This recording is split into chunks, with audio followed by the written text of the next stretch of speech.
उत्तर प्रदेश के मुख्यमंत्री योगी आदित्यनाथ को एक बार फिर से जान से मारने की धमकी मिली। लेकिन बड़ा सवाल है कि आखिर इसके पीछे कौन है। देश का हिंदू जाग रहा है, सनातनी अब एक्टिव है और अब चुप नहीं बैठेंगे। वो अपने हितों का ध्यान रखेंगे और उनका ध्यान रखने वालों को साथ भी देंगे, क्योंकि एक तरफ मोदी के पीछे विरोधी हाथ धोकर पड़े हैं तो दूसरी ओर योगी की राह में भी कम खतरे नहीं है, उनकी जान के दुश्मन भी कम नहीं है। अक्सर बाबा को धमकियां मिलती हैं, यह हम आपको बता चुके हैं, लेकिन योगी रुकते नहीं हैं। वो अपने कर्म पथ पर वैसे ही आगे बढ़ रहे हैं, वैसे ही काम कर रहे हैं जैसे करते आए हैं। लेकिन आखिर कौन है योगी की जान के पीछे, कौन पड़ा है, किसे योगी के काम करने से दिक्कत है, ये आपको आगे बताएंगे। इस पर एक्सरे करेंगे और धमकीबाज के मकसद के बारे में जानकारी देंगे। लेकिन पहले आपको दिखाते हैं आखिर योगी को कब कब धमकियां दी गई हैं। इससे पहले भी धमकी मिली है। सबसे पहले ताजा हालात की बात, नवंबर 2024, इस्तीफा दो वरना बाबा सिद्दीकी जैसा हाल करेंगे। व्हाट्सएप पर मुंबई पुलिस को यह मैसेज मिला, धमकी दी गई। अब आपको बताते हैं इससे पहले की घटना मार्च 2024 की, जहां मुख्यमंत्री को जान से मारने की धमकी मिली। लखनऊ के कंट्रोल रूम में कॉल पर धमकी मिली, जिसके बाद सनसनी फैली और सभी टीमें एक्टिव हुई। फिर इससे पहले दिसंबर 2023 योगी मुख्यमंत्री योगी आदित्यनाथ और राम मंदिर को बम से उड़ाने की धमकी मिली। ईमेल कर धमकी देने वाला जुबेर खान गिरफ्तार हो गया है, जिसने ईमेल पर यह धमकी दी थी। यानी कि इससे पहले भी कई बार धमकियां मिल चुकी हैं। अब इसके पीछे कौन है आपको बताएंगे, लेकिन सबसे पहले ये रिपोर्ट देखिए।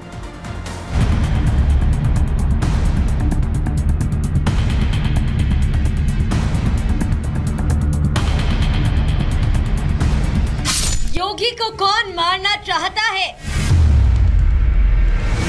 बाबा की जान का दुश्मन कौन? आखिर क्यों कोई योगी को मारने की साजिश रच रहा है? किसके इशारे पर योगी को धमकी पर धमकी दी जा रही है? डराने की साजिश करने वालों को क्यों ये नहीं पता कि योगी किसी से डरते नहीं हैं? सनातन के सबसे बड़े योद्धाओं में शुमार और संत मुख्यमंत्री योगी सिर पर कफन बांधकर सेवा के लिए निकले हैं। उनकी राह में चाहे कितने रोड़े आए, वो सनातन की रक्षा का संकल्प और जनता की सेवा का मौका कतई नहीं छोड़ेंगे। हम लोग भी विश्राम नहीं लेने वाले हैं तब तक जब तक कि सनातन धर्म के मार्ग में जितने भी रोड़े हैं, जब तक इनको नामो निशान इनको समाप्त न कर दिया जाए। योगी हर परेशानी से निपटने में काबिल हैं, लेकिन उनके विरोधी ये भूल जाते हैं और उन्हें धमकाने की कोशिश करते हैं जैसे योगी डर जाएंगे। लेकिन ऐसा नहीं होगा, क्योंकि अब मुंबई ट्रैफिक पुलिस के व्हाट्सएप नंबर पर एक अज्ञात नंबर से मैसेज आया था, जिसमें धमकी दी गई थी कि अगर योगी आदित्यनाथ 10 दिनों के भीतर सीएम पद से इस्तीफा नहीं देते हैं तो उन्हें एनसीपी नेता बाबा सिद्दीकी की तरह मार दिया जाएगा। मुंबई पुलिस की ट्रैफिक कंट्रोल को यह धमकी शनिवार की शाम को मिली।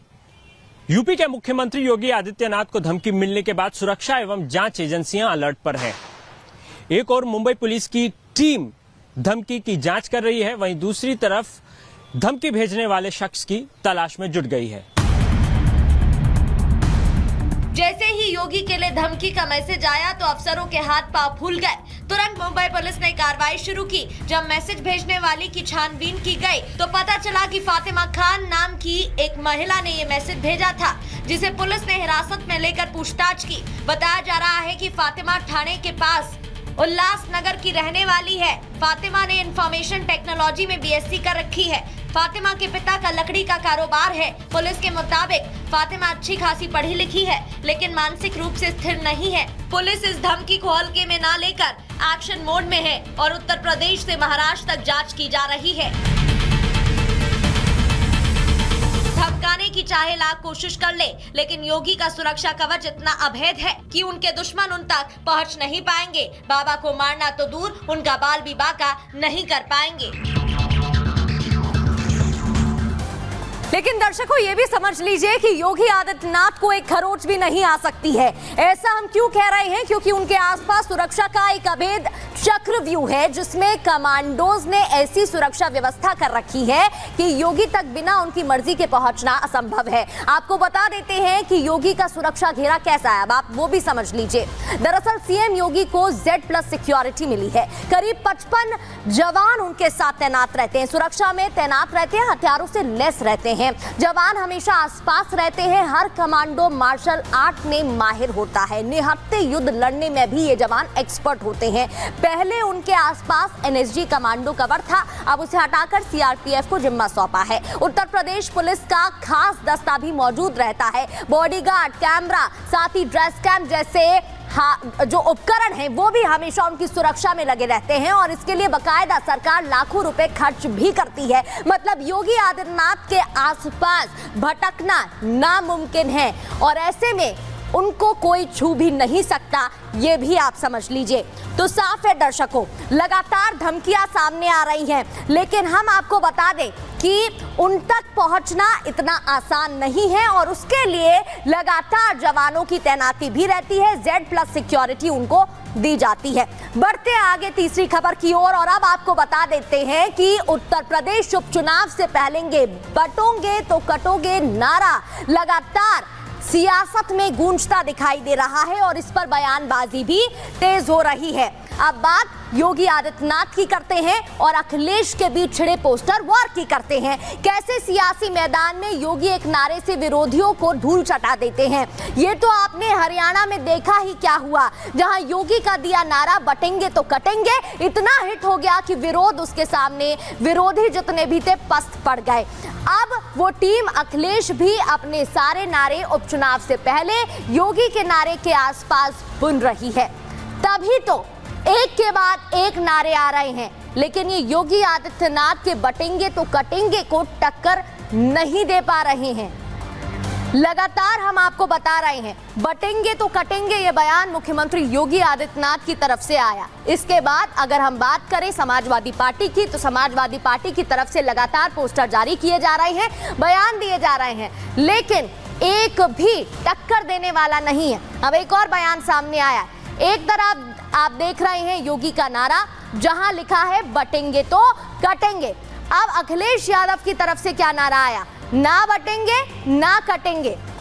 साथ ही एक और पोस्टर, ना बटेंगे ना कटेंगे, PDA के संग रहेंगे। लगातार PDA को लेकर आगे चलने वाले अखिलेश यादव ने एक और पोस्टर जारी किया। उसमें लिखा जुड़ेंगे तो जीतेंगे, साथ रहेंगे तो जीतेंगे, ये एक और पोस्टर। और एक और पोस्टर जारी किया जहां लिखा मठाधीश बांटेंगे और काटेंगे, PDA जोड़ेगी और जीतेगी। योगी आदित्यनाथ का एक बयान, बटेंगे तो कटेंगे, और उस पर एक के बाद एक बयान लगातार सामने आ गया है। और अब दर्शकों आपको बता देते हैं कि एक के बाद एक प्रतिक्रिया भी विपक्ष की तरफ से इस पूरे मामले में सामने आ रही है और भारतीय जनता पार्टी की तरफ से भी उस पर पलटवार किया जा रहा है। तो सुनने में नफरत भरा लगता है।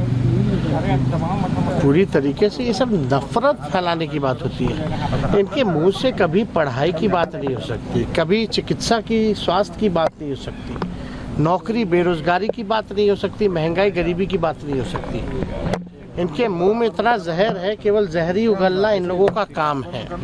वो जहर उगलते रहे, हम लोग जनता के बीच रह के जनता के मुद्दे को उठाएंगे, जनता की लड़ाई लड़ेंगे और जनता को जीत दिलाएंगे।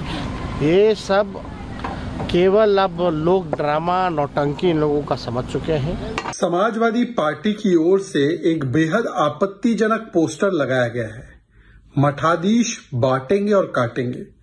आपको याद होगा कि अखिलेश यादव जी ने भी कहा था मठाधीश माफिया होते हैं।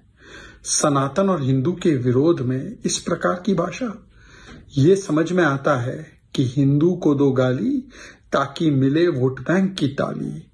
इसीलिए हिंदू समाज का, हिंदुओं का अपमान, यही इंडिया अलायंस की पहचान।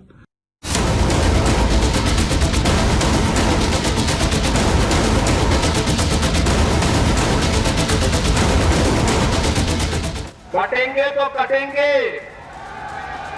एक रहेंगे तो नेक रहेंगे।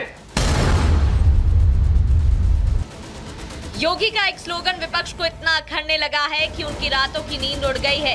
तुष्टीकरण की राजनीति करने वालों को भी इसमें सांप्रदायिकता की बू आने लगी है। अखिलेश को ये नारा नकारात्मक लगता है तो तेजस्वी को इसमें नफरत दिखाई देने लगी है। क्या सिर्फ इसलिए कि ये नारा योगी ने दिया है, जिसने चुनावी राजनीति में न सिर्फ हिंदुओं की एकता की नई लकीर खींची है तो बांटने वालों की पोल खोल दी है। योगी के नारे पर मोदी से लेकर संघ ने मोहर लगा दी है, यानी अब वो बीजेपी की लाइन बन चुका है, जो न सिर्फ महाराष्ट्र में गूंज रहा है बल्कि यूपी उपचुनाव में उस नारे का बोलबाला है। क्या इसलिए योगी का ये एकता मंत्र विरोधियों को रास नहीं आ रहा? अगर वो कह रहे हैं कि बटो नहीं कटो नहीं, तो पीडीए परिवार भी तो नहीं बटेगा। तो वो तो नारा आपके लिए लगा रहे हैं कि पीडीए परिवार के लोग बटना मत। तो सुनने में नफरत भरा लगता है। पूरी तरीके से ये सब नफरत फैलाने की बात होती है। इनके मुंह से कभी पढ़ाई की बात नहीं हो सकती, कभी चिकित्सा की, स्वास्थ्य की बात नहीं हो सकती, नौकरी बेरोजगारी की बात नहीं हो सकती, महंगाई गरीबी की बात नहीं हो सकती। इनके मुंह में इतना जहर है, केवल जहर ही उगलना इन लोगों का काम है। वो जहर उगलते रहे, हम लोग जनता के बीच रह के जनता के मुद्दे को उठाएंगे, जनता की लड़ाई लड़ेंगे और जनता को जीत दिलाएंगे।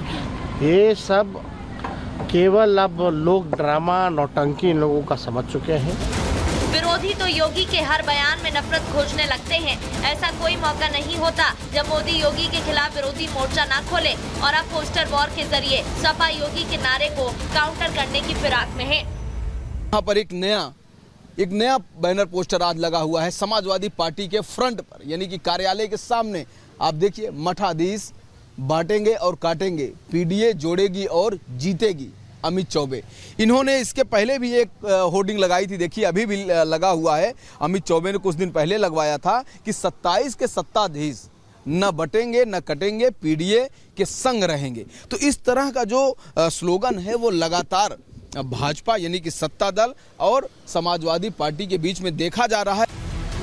सपा कार्यालय के बाहर लगे पोस्टर को महाराजगंज जिला के सपा नेता अमित चौबे ने लगाया है। पोस्टर में अखिलेश यादव की फोटो के साथ साफ साफ लिखा है कि मठाधीश बांटेंगे तो काटेंगे, पीडीए जोड़ेगी और जीतेगी, जिस पर सियासत तो होनी ही थी। समाजवादी पार्टी रोज नए नारे, नए होर्डिंग, नए बैनर के साथ मैदान में सामने आ रही है। कंफ्यूज हो गई है, तय नहीं कर पा रही है कि नारा क्या रखें। समाजवादी पार्टी इतनी बौखला गई है कि कैसे जाति मजहब के समीकरणों को साधें, कैसे सबको साथ लेकर के चल सके, क्योंकि भारतीय जनता पार्टी तो सबको साथ लेकर चलने की बात कर रही है, लेकिन ये कुछ का साथ और अपनों का विकास जो इनकी थ्योरी थी, ये अब तक एमवाई का समीकरण गढ़ने वाले जो पीडीए का समीकरण गढ़ रहे थे, आज इनका पीडीए का नारा डिरेल हो गया है। उत्तर प्रदेश के मुख्यमंत्री द्वारा जो पोस्टर रिलीज किया गया था, जिसमें बटोगे तो कटोगे वाला स्लोगन था, वो अपने आप में एक बहुत ही अजीबोगरीब स्लोगन है। जो पहली चीज तो किसी मुख्यमंत्री द्वारा रिलीज किया जाए वो शोभा नहीं देता, और दूसरी चीज ये है कि उसके जवाब में अगर समाजवादी पार्टी या यूं कह लिए पीडीए, हमारा जो है वो सब्स्टिट्यूट कह लीजिए या सिनोनिम कह लीजिए पीडीए है, हम पीडीए की बात करें। यूपी के उपचुनाव में महज कुछ ही दिन बचे हैं, प्रचार ने जोर पकड़ना शुरू कर दिया है। तो क्या अब नारों के दम पर ही वोट बैंक को साधा जाएगा? क्या हिंदुत्व बनाम पीडीए की ये जंग रुकेगी, या फिर कटेंगे बनाम जोड़ेंगे पर नेता लड़ते रहेंगे? Bureau report, Republic Bharat.